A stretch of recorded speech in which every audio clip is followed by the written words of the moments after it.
Today on the Melbourne Report, uncovering the mystery of homelessness, 20,000 a night, and we ask why. A dramatic rise in domestic abuse and the debate about what to do. And war on the rails, Metro takes on the unions over the so-called go slow policy. On Sky News and the Melbourne Channel, the Melbourne Report begins now. From the Sky News Melbourne studios in South Bank, this is the Melbourne Report with Ahron Young. Well, on a wet and windy day across Melbourne, hello and welcome to the Melbourne Report. Also today we take a look at the Melbourne Spring Fashion Week. But first to this week's panel, my former colleague, Radio 3AW senior reporter Denis O'Kane, the Opposition's Jill Hennessy, and the Herald Sun state political reporter Ashley Gardiner. First, this week, a growing crisis in the Victorian community. Right now, more than 20,000 Victorians are homeless. We're told it's not a choice that people make, but it happens. And the solution is easier than you might think. I spoke with the Chief Executive of the Param Mission, Quinn Pawson, and started by asking how many people sleep on the streets every night in Melbourne. Yes, 20,000 across Victoria, the majority of those are in Melbourne. And then there are three forms of homelessness that we think about, and it's important we think about the segmentation and the differences in homelessness. There's those that sleep rough on the streets, in the back alleys, in the parks and so forth. There is those that hop from homeless situation to homeless situation, often sleeping on couches, on friends' floors and so forth, but can never actually stabilise their housing. And the third are those who live in substandard. 20,000, that's a massive number. What are the causes? Some people, I suppose, believe it might be a choice that many of these people make. Yeah, no, it's far from a choice. You ask any homeless person whether they want to be homeless, and the majority will say no, there is no way. This is not a lifestyle choice. There are three primary reasons. First of it is family violence, people fleeing from family violence, and if you look at the last 10 years, we've seen virtually a doubling of children in the statistics of those who are homeless. The second is where people's accommodation is unstable and breaks down, and the third is financial hardship. And so where are the worst areas across Melbourne, across Victoria, or is it pretty much spread out? Yes, it is spread out across. There are areas in which, due to the intensity of services in areas to support people, it's like a honeypot sort of factor, but increasingly you'll find in the outer burbs and so forth a real homeless state out there. What about demographics? What are the backgrounds of some of the people we're talking about? What you'll find interestingly is there are, within the homeless population, about a 30%, up to 30% or even north of that, are people living with a mental illness. So it's related to a person's health status, and that goes across all socio-economic backgrounds. If you look at the family violence as being a primary cause, then that crosses all socio-economic backgrounds as well. Society's become a very complex place. Are there some people who perhaps have just become disenchanted with society, they've been maybe left behind? Certainly when are left behind, and the barriers to live an inclusive life, to have full sense of membership of our society, the barriers are too high, and the further one is outside the system, so to speak, the harder it is to step back in. And that's where some of the solutions to homelessness are really, really critical. And we know what the solutions are. It's critical that we invest in those. Thanks so much for your time. Quinn Pawson there from the Param Mission. Denis O'Kane, I'll start with you on this issue. What can be done about this issue, do you think? Is it something that can actually be resolved? Well, I mean, governments have tried over many, many years, and the unfortunate part about the way I look at it, and I'm not involved in homelessness, but they can become, and they obviously are, the forgotten people. You know, it's like people in jails, people in mental institutions.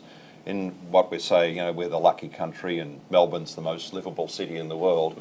Often these people, they're forgotten about. And it's worse, of course, at this time of the year with winter. And, you know, and the thing is that the homeless is not just young people, not just old people, it's right across the board.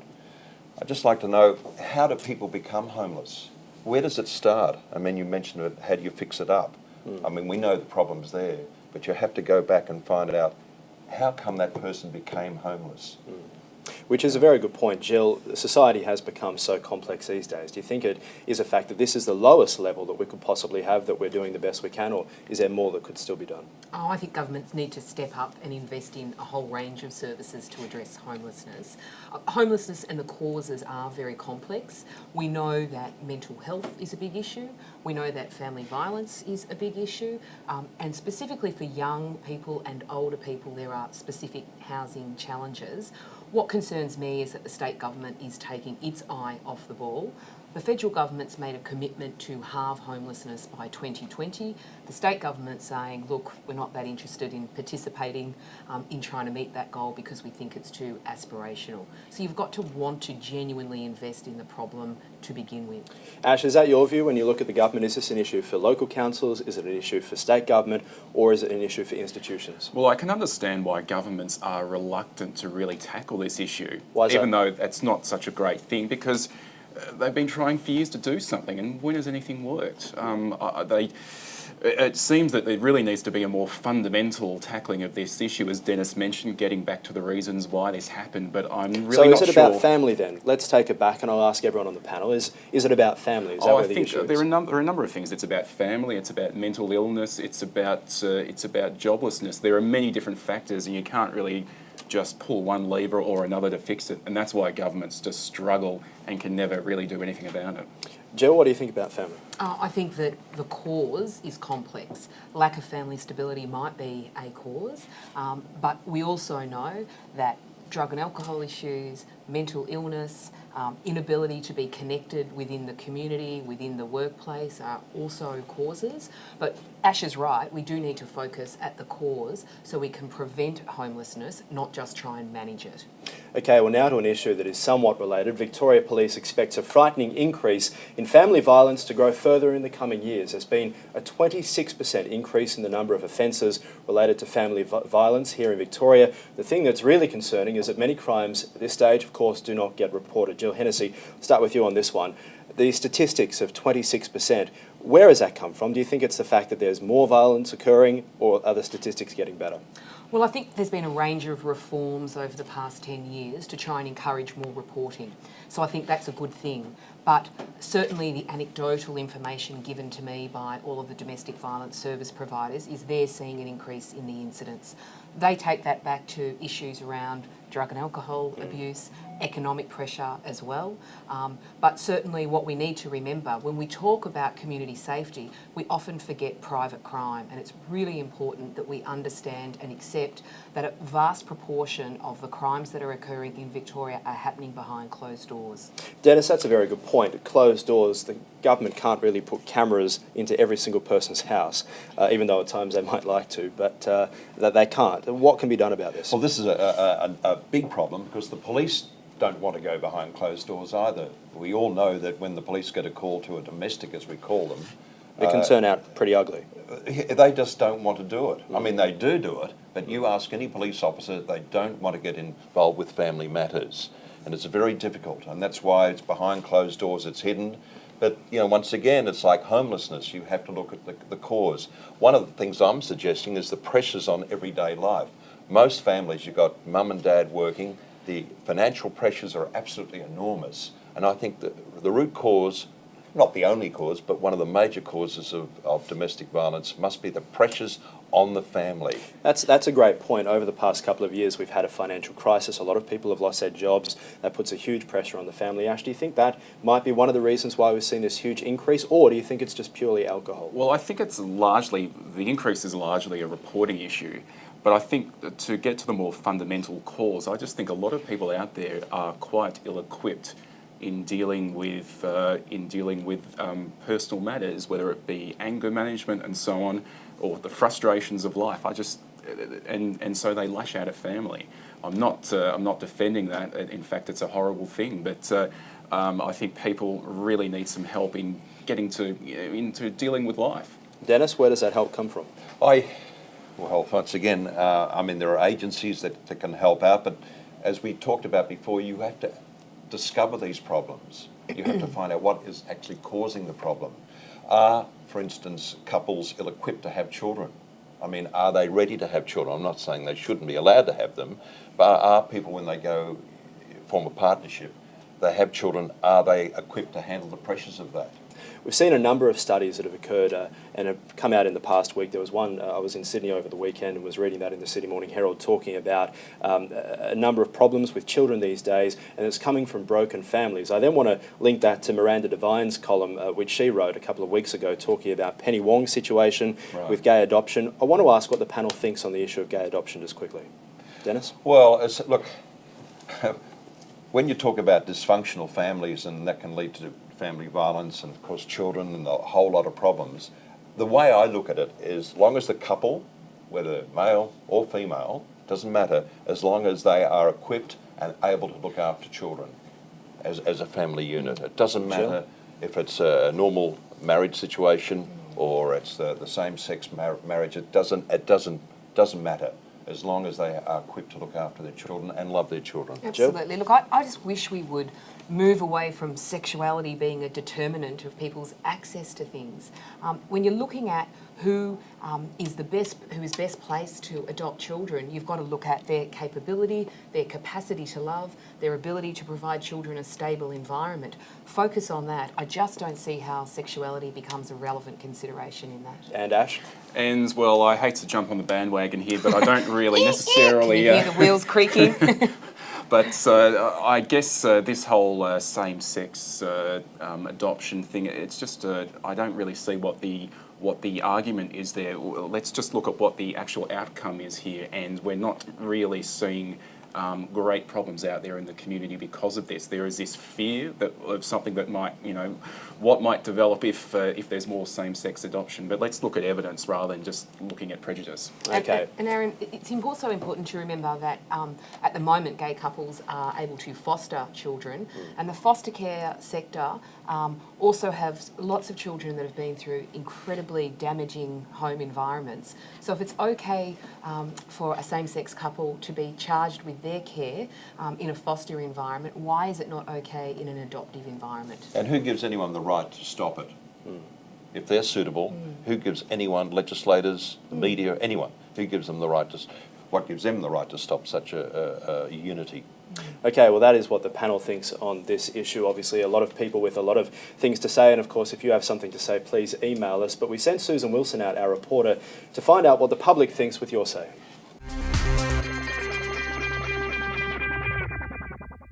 Gay marriage is still illegal in Australia, and it's one of those topics that's always going to provoke a bit of controversy. But in Victoria at least, the equal love movement is starting to make a little bit of ground. But what about gay adoption? Is it the same thing? We hit the streets of Melbourne to find out what you think. Should gay couples be allowed to adopt children? Yes, why not? Yeah, if they want to have children and they're happy, yeah, as long as they're happy together and the kids get a good upbringing, who cares? I really don't have an opinion on that, but depends how socially conscious they are. So just love each other. They can have kids if they want. They don't decide to be gay and they have equal rights to have children. They can do whatever they want. Yeah, I think so, yeah, why not? Because I think they're as committed a couple as any other couple that might have children. Everyone should have equal rights. No. Why not? Because I don't agree with I believe in mums and dads. Mums and dads. End of conversation. Everyone's the same, everyone's equal, everyone has the right to be a parent. I'm a parent, why can't... I'm a heterosexual parent, why can't a homosexual parent? I don't understand. And that is what the public thinks. Still to come on the Melbourne Report, Metro takes on the unions over its alleged go slow policy, and the AFL's Mad Monday. Critics point to another reason to shut it down. Don't forget the Melbourne Report is fully interactive. You can email us at melbourne@skynews.com.au or tweet us at Melbourne Report anytime you like. And if you've just tuned in, the program is on constant replay across the weekend on the Melbourne channel. Point your remote to channel 600. We will be back in a minute.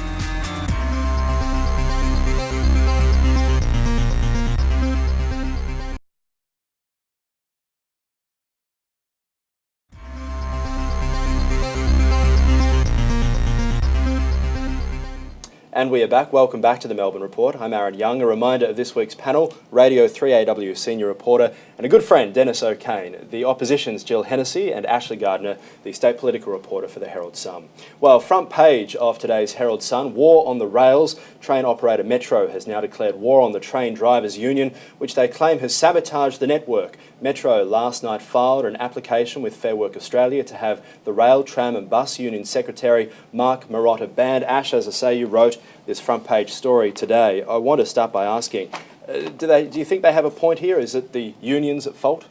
This has been a problem that has dogged the train system for some years, and it's only really now that the operator is beginning to tackle it. Connex really suffered when they were operating the train system, and certainly in April, the performance of the train system, late trains, the performance was just dropping dramatically for no other good reason other than there were a small core of drivers who were on a go slow. It's not the entire group of drivers, it's just a small group. Jill, what do you think on this? Metro claims the union has had a go slow policy. They made that claim a couple of months ago. Is there any evidence of this? I'm not aware of any evidence of it. I understand it's at Fair Work Australia, and I think that that's the appropriate place for the matter to be dealt with. I was intrigued a little bit this morning to see the Transport Minister say in Ash's article that we're right behind Metro, and then this morning hear the Premier, trying to back away from getting involved in the dispute. I think this issue is an allegory for a broader issue. How is this government going to get involved in industrial relations disputes? Is it going to come in and back the private providers? Is it going to step away and wait until the matter's been resolved? I think this sounds like they're stepping away from what you said about they've kind of been dithering a little bit. This morning, they were initially going to be involved, and then later on they were trying to step back.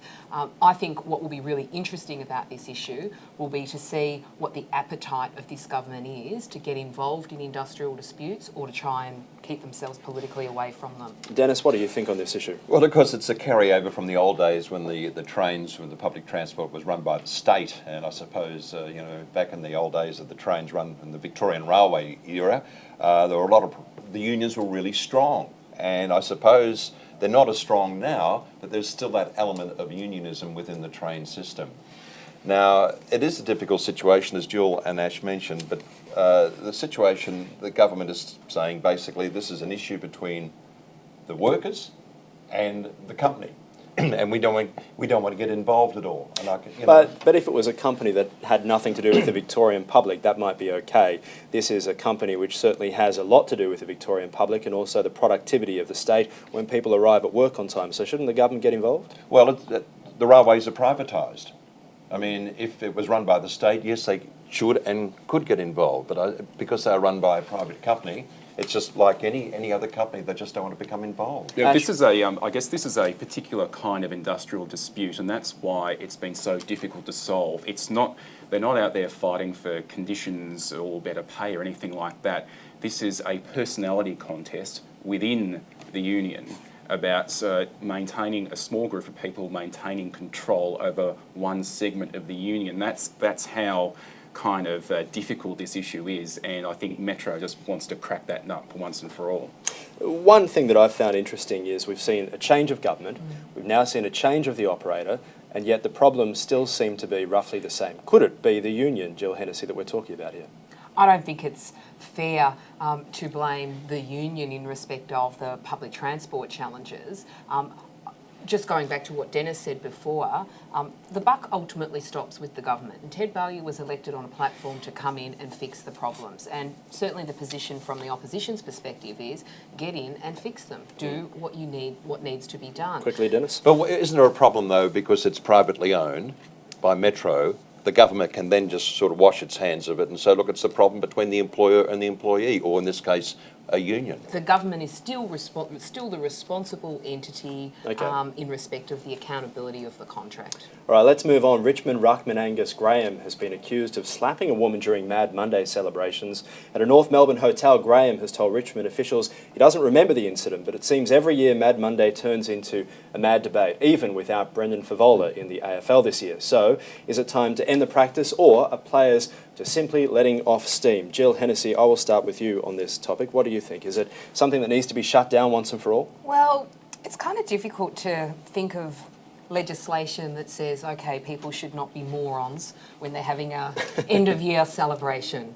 So I don't think trying to ban Mad Mondays is necessarily the appropriate response. Really, I think that we've seen the clubs try and step up to issues around alcohol-fuelled behaviour. I think the AFL and the Players Association have stepped up. And end of year and end of season celebrations, the clubs really have to do all they can to try and get people to have a great time without hurting themselves or anybody else. Dennis? Well, even one incident, alleged incident, is one too many, but you must admit it has certainly improved over the era of Brendan Bavola and so forth. And it certainly has got a lot better. We know that Andrew Demetriou said that it was a thing of the past, it should not happen, but yesterday I noticed that he came out and said that you can't ban them. It's up to the clubs to make sure that the players behave themselves. We have this alleged one incident. I think overall it's not an issue, to be quite honest, and I think they've got it pretty much well under control. But banning things, I hate that word ban, but banning is not the answer. I think there's a problem with the label Mad Monday. It seems to give a licence to footballers to behave like idiots. Obviously, the majority of them don't. It's a tiny minority. In these particular cases of antisocial behaviour, and that's what it is, it should be dealt with properly. And I wish I had $1 for every time a club had tried to cover up this sort of stupid behaviour. But do you think the media makes it worse? I'll ask the two journalists on the panel here. Do you think we report it, we enjoy reporting on it because it's something we know will sell papers, will get people to listen to the radio? Well, I mean, I might be naive, but I really believe, as I said before, that the situation has improved. I mean, it could come out that there's been other incidents. We just don't know. But overall, I don't believe it's a major issue now. It used to be. I don't think there's any covering up or so forth. But it's got to the stage where maybe clubs really have to look after their players. You just take a player right through the season, they don't have a drink. They're on a strict regime right through the football season, then they let off steam at the end. If you don't want your players to get into strife or to become involved in the media, take them away somewhere. I know, hide them away, let them have a great time, let them get let off steam. Send them to schoolies. But don't. Send them to school, maybe. I reckon that's probably better. Don't send them to suburban pubs. Go somewhere else. All right, well, of course, you can email us at melbourne@skynews.com.au or tweet us at Melbourne Report. Now, though, it's time for final thoughts. Well, as I say, time for final thoughts. I'm going to start with you, Dennis. On this one, we're going to talk about the Robert Doyle, the Lord Mayor. Do you think he's doing a good job? He's a good image maker for himself. No, he is doing a good job because he's out front. I mean, what is the role of a Lord Mayor of any city, and if you look at it around the world, is to sell the city, to be positive and so forth. I believe he is doing a good job, yeah. Jill? Ahron, I think he's the only Liberal in Melbourne doing anything. So when you compare him to his state government counterparts, I'd say he's streets ahead. Okay, Ash? I think I'm sure he'd love to do a lot more if he had the authority to do so, but he doesn't. But he thoroughly enjoys the role. There can be no doubt about that. All right, I want to talk about planking now just quickly because we've seen a couple of people who've been fined $1,500 for planking on the job with a forklift. Even Dennis, is it going too far? It certainly is because a workplace it can be dangerous. Depends, of course, where you work. But most workplaces there are hazards, and you've got to respect those hazards. And doing, particularly around forklifts and in factories, stunts like planking, crazy stuff, crazy. Jill? I get no joy when I see someone losing their job because they've done something really dumb. Having said that, I think that the safety in the workplace needs to absolutely be upheld and enforced. So I think the outcome of the court yesterday was the right one. And Ash, come on, we all enjoy a bit of planking, don't we? Didn't they go out with analogue television? I mean, I barely remember planking. Beta video. And just finally, quickly, the Melbourne show, will you be going this year? Why? Why? Jill? I love the Melbourne show. I'll be there with bells on. And Ash? Oh, just as much as I love IKEA and Bunnings on a Saturday, yeah, I'll be there too. Yeah. Well, a hint of glamour as we finish the program today. The Melbourne Spring Fashion Week has taken up shop at the City Square. Reporter Matt Bendel went along to meet the models. This week, Melbourne shows off its fashion cred as designers from all over the country take part in the annual Melbourne Spring Fashion Week. I think what's special about Melbourne Spring Fashion Week is that it showcases Melbourne as well as the fashion. And you know, we've got runways from Target all the way up to high fashion, so there really is something for everyone. Which event are you most excited about? I love the runway, that's what gives me the biggest goosebumps. I'm really excited to be working with such amazing designers and getting to meet people, and really looking forward to the RMIT Emerging Designer Showcase. How does Australian fashion fit into the global scene? I think Melbourne Spring Fashion Week, compared to overseas and stuff, I think we get a lot of recognition from the overseas designers now. I think there is quite a lot of talk about the Australian designers because we're right up there.